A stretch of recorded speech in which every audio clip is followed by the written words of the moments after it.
Okay, I got the video on now instead of taking a picture of you. Although All right, I love but anyway. pictures of you. Anyway. So we're going to go over this again. What I found out is these studs are 5mm. All right. That keep the cover in place. Yeah, to keep this cover on. Okay. So I went to Ace Hardware. I had them size up the nuts that were on here because I had one original. Okay. Because I had one 10mm and two others that were the same. I'm like, that's not what I do.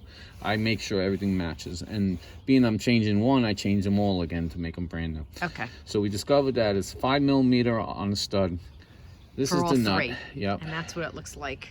A little trick to put them on the Yeah. stud is you put them in here. Yep. And use a little tape now.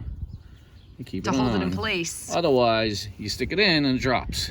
Aha! So the trick is you do that, and then you just stick the socket down, all the way down. and you hold Get it it, in and place. then you just tighten it. Awesome. All right, and that's how you put them on. Nice little trick. All right.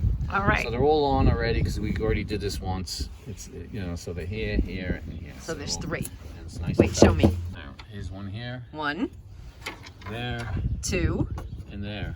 3. All Awesome. right, and then that's all that was needed for us. So Perfect. okay.